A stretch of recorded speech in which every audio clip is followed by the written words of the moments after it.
Hey gamers, if you think you can flip enough points to win and you want to check out Flip 7 with a vengeance, let's take a look at how this game plays.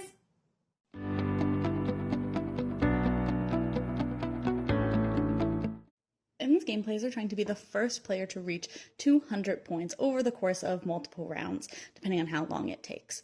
Players will start with a card in front of them, and then on their turn, they're going to decide whether they want to hit, so get another card, or stay and try and keep the points that they have in front of them. So early on in the game, it's very common for players to hit. So let's say this player is up, and they're going to hit, and they are safe still. They didn't bust. If you ever have two of the same numbered card in front of you, unless you have a special card that has alternate rules, then you will bust. So maybe on my turn, I will also hit, even though that is a little bit dangerous because there is the most 13s in the deck. There's 1, 1, 2, 2s, 3, 3s, etc., all the way to 13, as well as a couple of action cards that will modify players' scores or will let you discard cards, things of that nature. So I'm going to hit, and unfortunately I did bust, so I will be out of that round. I won't have to do anything else, and my cards will just get discarded. The next player will go, and then they will also hit, and they are safe, but they didn't get a super high number, but it is a lower chance that they'll bust, at least on that too. Then the next player will go, and they got one of these special action cards, so they can play this discard and force anybody to discard a card. They're not going to use it on themselves. Later, if they got this and they had a negative modifier, they might have wanted to use it on themselves, but instead they're going to use it on this player and make them discard their 12, which now just frees up this player to hopefully hit again. And you'll keep going around the table until everybody has busted or stayed, or if somebody is able to flip over 7 different numbers, that will also end the round, and that will give that player a bonus 15 points.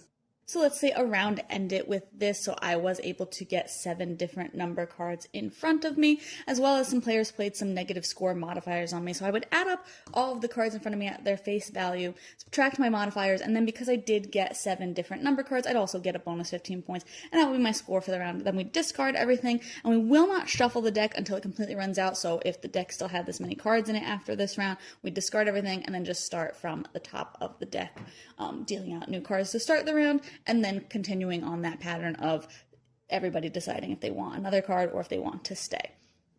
Modifiers can also still be played on any players who have chosen to stay for the round, which can be kind of risky if you stay because you're like happy with your number, but then you get a modifier on you. You can't hit anymore, but you can't get any more points for that. So you might have an unfortunate ending there. But if you are able to get a good number of points, then hopefully you won't get too many modifiers later on.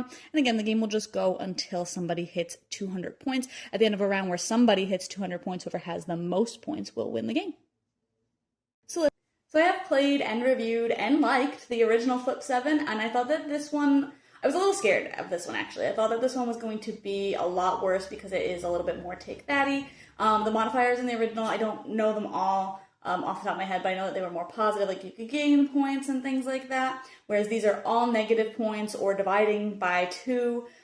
There's stealing and swapping cards, which of course, like you can bust people with that and get them out. And you can even play off of people who have already chosen to stay, which I thought was kind of aggressive. But overall, I think that the game does work really well as long as you're okay with a little bit of take that. And I think overall, unless you're playing with people who kind of always just gang up on one person, I do think that the game kind of self-balances because you'll always be able to see after each round like who the actively winning player is, so you can all kind of give them the modifiers if you get them to try and lower their score or help or have them bust so that you guys can kind of catch up. I do think that this works really well with a larger group because it's just really fun going around the table and even trying to say like, oh, have we seen all of the 5s? Am I safe with this? Or like thinking about whether or not you should actually stay versus hit again. I think that this game is like really approachable and like it does have a little bit of a blackjack mechanism. You're not trying to hit one target score in a single round. You're not trying to like hit that 21.